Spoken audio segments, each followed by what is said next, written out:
Praise the Lord, everyone. How are you all? Hope you all are doing good. Welcome back to Daily Vlogs. So ఈరోజు vlog వచ్చేసి 2 days కలిపి పెట్టేస్తున్నాను. And vlog లాగే పెద్దగా shoot చేయలేదండి. చిన్న చిన్న మూమెంట్స్ని క్యాప్చర్ చేశాను అనమాట. హోప్ మీకు ఈ వీడియో నచ్చుతుంది అనుకుంటున్నాను. సో ఈరోజు నేను ఒక చిన్న టాపిక్ మాట్లాడతాను. ఇది అందరికీ యూస్ఫుల్ అయ్యే టాపిక్. జస్ట్ రిమైండ్ చేస్తున్నానండి, అంతే. వై సన్లైట్, ఎందుకు సూర్యుని కిరణాలు మనకు అవసరం. మన పూర్వం చూసుకోండి, అమ్మమ్మలు, నాన్నమ్మలు, తాతయ్యలు ఎంతో కష్టపడేవాళ్ళు సూర్యుని క్రిందే. అయినా చాలా హెల్తీగా ఉండేవాళ్ళు. ఎర్లీ మార్నింగ్ లేచి అన్ని పనులు 8 గంటలకల్లా వాళ్ళు పూర్తి చేసేసుకొని పొలం పనులకు అలాగా వెళ్ళిపోయేవాళ్ళు. రోజంతా వాళ్ళు కష్టపడుతూనే ఉండేవారు. సూర్యుని క్రిందే ఆ సూర్యకిరణాలు పడుతూనే ఉంటాయి, కష్టపడుతూనే ఉండేవాళ్ళు. అంత చేసిన రాయిలా ఉండేవాళ్ళు. ఎటువంటి అలసట అవన్నీ మనం చూసేవాళ్ళం కాదు. ఎందుకంటే ఇవి మన అమ్మలు మనకు చెప్పేవాళ్ళు కదా, ఇలా పని చేసుకునేవాళ్ళు, ఇంత కష్టపడేవాళ్ళు, ఎర్లీ మార్నింగ్ లేచేవాళ్ళు, ఎర్లీగా పడుకునేవాళ్ళు అని. సో అది ఇప్పుడు మన ప్రజెంట్ సిచ్యువేషన్లో మన పనులు 4 గోడల మధ్యలోనే ముగిసిపోతున్నాయి. పొద్దున్నే లేస్తే మనం ఏసీలో నుంచి కార్లో ఏసీ, ఆఫీస్లో ఏసీ, మళ్ళీ లేచిన తర్వాత కూడా ఏసీ. అంటే ఏసీ ఉండడం వల్ల నేను దానికేం అగెయినిస్ట్గా చెప్పట్లేదు, బట్ ఎగ్జాంపుల్ చెప్తాను.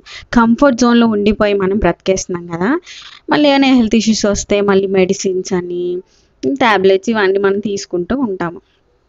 అంటే మీరు కూడా ఎండలో పడి పని చేసేయాలి అని నేను చెప్పట్లేదు. జస్ట్ అట్లీస్ట్ 15 minutes మనం ఎండలో కూర్చుంటే ఎన్నో హెల్త్ బెనిఫిట్స్ మనకు వస్తాయి. మనకు తెలిసిందే కదా, మనకు విటమిన్ డి డెఫిషియన్సీ ఎందుకు వస్తుందంటే, విటమిన్ డి ఎందుకు వస్తుందంటే మనం సూర్యుని క్రింద ఎక్కువసేపు కొంచెం మన బాడీకి, మన స్కిన్కి అది ఎంతో అవసరం. ఎన్నో రోగాల్ని అది తీసేయగలదంట. మనకి విటమిన్ డి వల్ల మన బోన్స్ గట్టి పడతాయి, ఇమ్యూన్ సిస్టమ్ బలపడుతుంది, ఏమైనా ఇన్ఫెక్షన్స్, డిసీజ్ నుంచి మనం బయటపడతాం. డ్యూరింగ్ పాండమిక్ నుంచి అయితే మనం ఎలాగో ఇళ్లలోనే ఉండిపోయే వాళ్ళము. ఎస్పెషలీ ప్రెగ్నెన్సీలో మనము చూస్తే ఎక్కువగా అపార్ట్మెంట్స్లో ఉండే వాళ్ళకి చెప్తున్నాను. ఎక్కువగా అపార్ట్మెంట్స్లో ఉండడం వల్ల వాళ్ళకి సన్లైట్ తగలక వాళ్ళకి ఎక్కువ కాంప్లికేషన్స్ అయ్యేవి అనమాట. బర్త్ తర్వాత ఫోటోథెరపీ అనేసి ఏదేదో హాస్పిటల్లో ఉంటే బేబీని చూడలేమన్నమాట. మనము రేడియేషన్ ఇవన్నీ చూస్తూ ఉంటాము. సో అందుకని సాధ్యమైనంత వరకు ఎండలో కూర్చోవడానికి ప్రయత్నించండి. సో మన ఇమ్యూన్ సిస్టమ్ని మనమే పెంచుకోవాలి. ఇవన్నీ కూడా జస్ట్ రిమైండ్ చేస్తున్నానండి. అట్లీస్ట్ డేకి ఒక 10 minutes అయినా మీరు సన్కి ఎక్స్పోజ్ అయ్యేలా చూసుకోండి. ఫర్దర్గా ఎటువంటి మనము కాంప్లికేషన్స్ని మనం ఫేస్ చేయకుండా ఉంటాం. సో రీసెంట్లీ నేను అలాంటివి ఫేస్ చేశాను కాబట్టి నేను మీకు రిమైండ్ చేస్తున్నాను. దట్స్ ఇట్, అంతేనండి. సో నేను మీకు అక్కడ ఫ్రిడ్జ్ మీద నేను ఒక 3 వచనాలు స్టిక్ చేసి పెట్టుకున్నాను కదా, అటు వెళ్ళినా ఇటు తిరిగినా నేను ఆ వచనం చదువుకుంటాను అనమాట. సో అది మీకు చూపిస్తున్నాను అక్కడ. తర్వాత ఆఫ్టర్నూన్ నేను జెస్సీని స్కూల్ నుంచి పిక్ చేసుకోవడానికి వెళ్తున్నాను. మాకు దగ్గరలోనే ఆటో బుక్ చేసుకుని వెళ్తున్నాను అనమాట.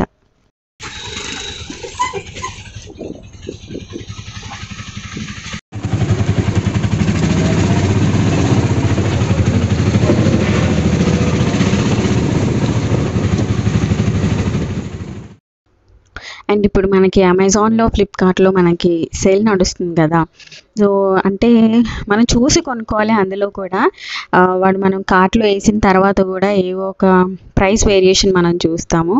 సో కొంచెం చూసి మనం చేసుకోవాలి.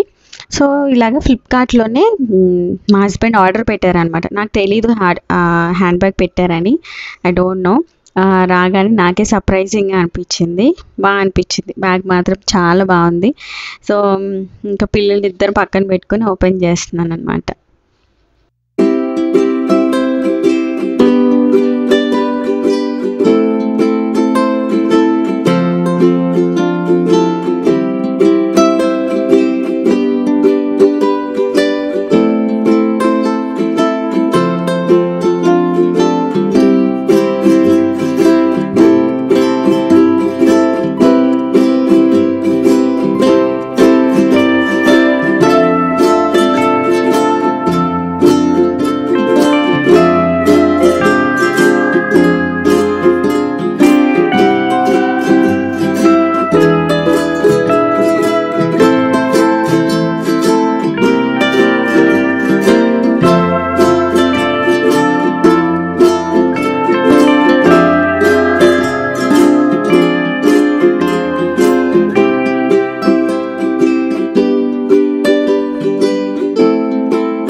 సో మీకు ఎలా అనిపించింది హ్యాండ్ బ్యాగ్? నాకైతే చాలా బాగా నచ్చింది, చాలా బాగా అనిపించింది అనమాట. సో సండే చర్చికి కూడా వేసుకెళ్ళిపోయాను బ్యాగ్ని. సో అదే రోజు బావర్చి బిర్యానీ తీసుకొచ్చారు. సో ఇంకా వంట పని లేదనమాట ఆ రోజు నాకు. సో మేము ఇవన్నీ అప్పుడప్పుడు చేసుకునే వాళ్ళం కాబట్టి మాకు ఇవన్నీ హ్యాపీ మూమెంట్స్ అనమాట. అందుకని నేను ఇలాగా క్యాప్చర్ చేసి పెట్టుకున్నాను. అండ్ కుండీ ఒకటి పాట్ అయితే ఖాళీగా ఉందన్నమాట. సో అందులో నేను చిక్కుడుకాయ విత్తనాలు వేసాను. నా దగ్గర ఒకటి ఉంది. సో ఒక 4 వేస్తే 2 వచ్చాయన్నమాట. హోప్ఫుల్లీ మంచిగా పెరగాలని కోరుకుంటున్నాను. ఇది నెక్స్ట్ డే మార్నింగ్. సో ఈ ఉల్లిపాయలు అండ్ ఈ రబ్బర్ ప్లాంట్ని ఇలా కొంచెం సేపు ఎండలో పెడుతున్నాను. ఇండోర్ ప్లాంట్స్ అయినా అవుట్డోర్ ప్లాంట్స్ అయినా ప్రతి ఒక్క ప్లాంట్కి సన్లైట్ అనేది అవసరం మనలాగే. సో మస్ట్ అనమాట. మనం ఇండోర్ ప్లాంట్ అని మనం బయట ఇంట్లోనే పెట్టేసుకుంటే అవి ఎక్కువ రోజులు వాటికి లైఫ్ ఉండదన్నమాట. సో ఇండోర్ ప్లాంట్స్ అయినా కూడా జస్ట్ మొత్తం డైరెక్ట్ పడకుండా మినిమం ఒక 15 మినిట్స్ అని వాటికి కూడా సన్లైట్ తగిలేలా చూసుకోవాలి.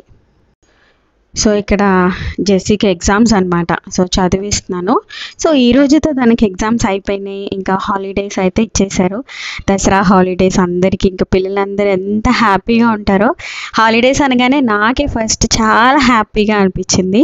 సో మీ పిల్లలు కూడా ఇచ్చేసి ఉంటారు కదా. సో మీరు ఎక్కడికి వెళ్తున్నారు నాతో తప్పకుండా షేర్ చేసుకోండి.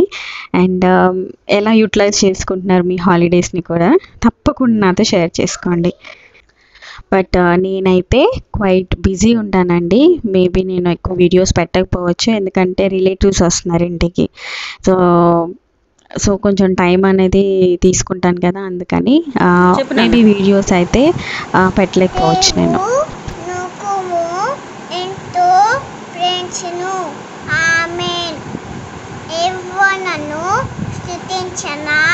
మంచిది. ఆమేన్. హల్లెలూయా. అదిను వాక్యము ఉండను. వాక్యము దేవుడంతా ఉండను. ఆమేన్. వాక్యము దేవుడై ఉండెను. ఆమేన్. ఇంకోటి యెహోవా నా ప్రార్థన ఆలకింపుము. నా మొర నీ యొద్దకు చేయుము. ఆమేన్. యెహోవా నా కాపరి నాకు ఏమీ కొరదు. ఆమేన్. ఆయన నిన్ను ప్రేమించి దీవించును. ఆమేన్. హల్లెలూయా. వెరీ గుడ్ నాన్న. ఇప్పుడు మేము